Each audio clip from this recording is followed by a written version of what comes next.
Hello everyone. Students, today in EVS you have to do this work in your EVS notebook. Let's read the question.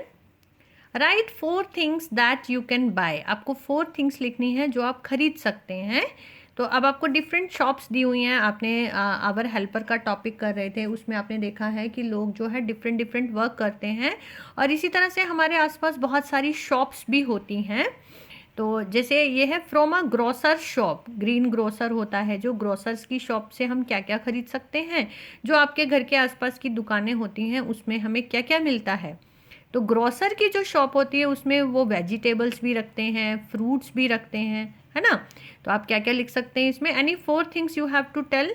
तो मैंने जो लिखा है vegetable, fruit, spices, pulses, है ना, कि मसाले, दाल, सब्जियां, ये सब होता है. आप और भी बहुत कुछ लिख सकते हैं, चिप्स, चॉकलेट, ये सब चीज़ें भी आपको मिल जाती हैं वहाँ से इजीली. तो we get this from a grocer shops. Next from a toy shop. अगर आप टॉय वाले के पास जाते हैं तो उसके पास क्या होता है, बहुत सारे टॉयज़ होते हैं, है ना. तो आप अपनी मर्जी से भी लिख सकते हैं जो आपको ठीक लगे.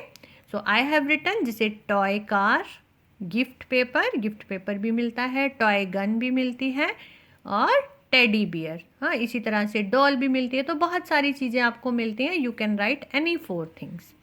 Next from a sweet shop. जो स्वीट शॉप होती है उसको हम क्या बोलते हैं, कन्फेक्शनरी की शॉप, है ना, मिठाई की जो दुकान होती है. तो वहाँ पर हमें क्या मिलता है, लड्डू, जलेबी, रसगुल्ला, बर्फ़ी. हाँ, आ गया मुंह में पानी, है ना. तो स्वीट की जो मिठाई की दुकान होती है उसमें हमें क्या मिलता है, लड्डू, जलेबी, रसगुल्ला, बर्फ़ी. और भी अगर आपको कुछ और अच्छा लगता है तो आप लिख सकते हैं. From a bakery. जो बेकरी होता है, जो बेकर होता है, वो क्या क्या बनाता है, केक, बिस्किट, चॉकलेट, ब्रेड. ये सब चीज़ें हमें कहाँ से मिलती हैं, बेकरी से मिलती हैं. From a book shop. Book से आप क्या खरीदते हैं, बुक शॉप से बुक खरीदते हैं, pen, pencil, colour, geometry box, है ना, और पाउच भी खरीदते हैं, स्टिकर्स भी खरीदते हैं, बहुत सारी चीज़ें खरीदते हैं. So you can write any thing that you like. Okay, thank you.